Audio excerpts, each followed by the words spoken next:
Hello, dear students. Welcome to I-Fal. My name is Teacher Nikki, and I am here to have another video lesson with you. So I am so excited to talk about a new topic for you today that will help you understand and construct better sentences using the English language.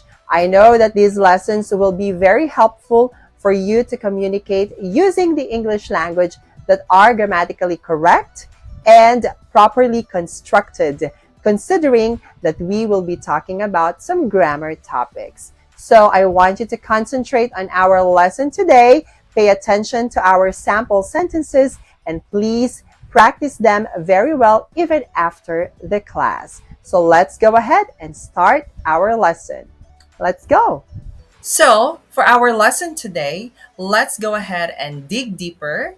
Start talking about the first type of verb mood in the English grammar. So, one of the most common ones that we use in our English communication skills or English communication is the indicative mood. So, let's go ahead and study more of this mood for today's video.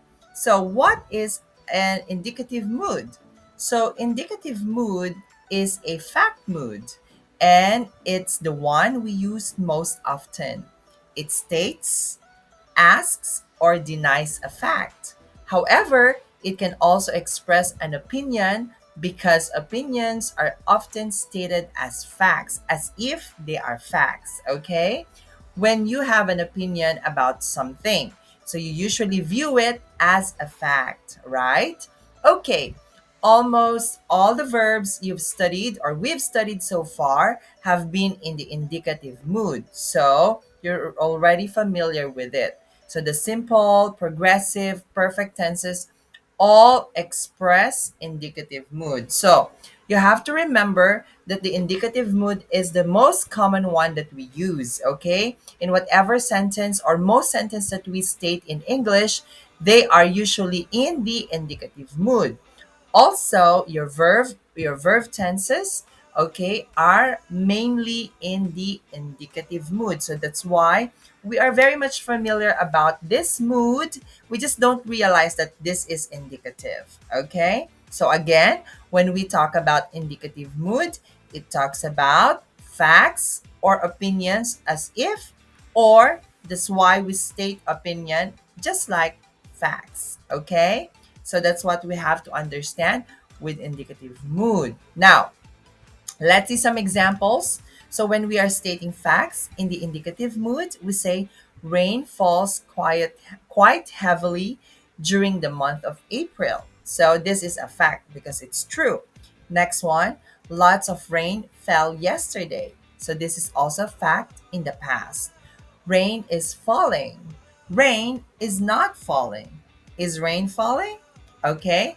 So as you can see, the indicative mood is not just in the sentence form, but it could also be in the question form. Okay. Just like you can see here.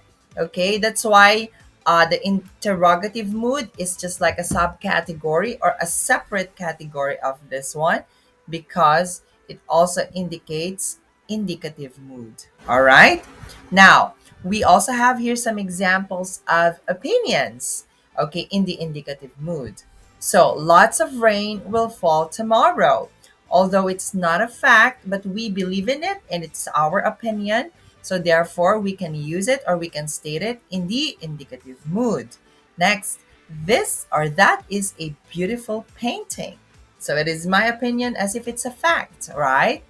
These chocolate cookies taste delicious. All right. Next, Jenna thinks that Nora will win the competition. Okay. Next, we believe he should go alone. And the last one, my little sister likes that we visit Florida every summer. Okay? So these are just our sentences as they are opinions. All right? Next one. So, how do we actually form the indicative mood? So, forming the indicative mood is very easy and it just follows the typical grammar rules. Okay? What is that? The typical subject verb agreement. So singular nouns get paired with singular verbs, and plural nouns get paired with plural verbs. Okay? These are actually our default rules or grammar rules when we are forming our sentences.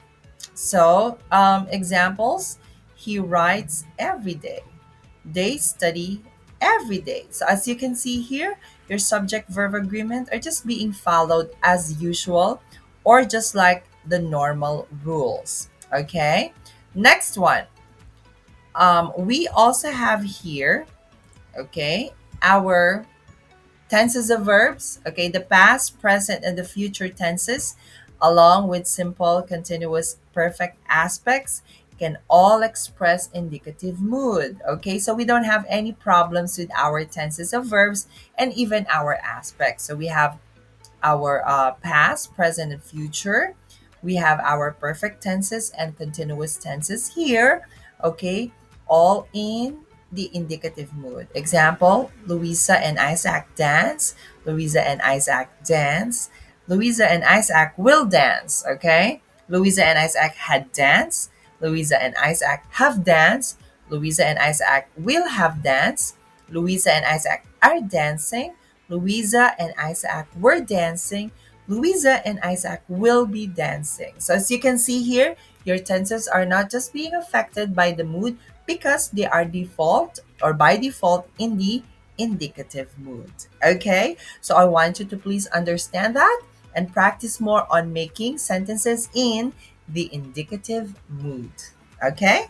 So I hope you find our lesson today very helpful. So as I always say, the secret in making your communication skills in English better is constant practice. So I want you to please keep on practicing all the lessons that we've had in the past and even this present lesson. So I know that you can do it really well and you'll improve yourself eventually. So just keep believing in yourself and practice more, okay? Now, please stay tuned to our more lessons here in I-Fal, and please visit our website that I will flash on the next screen.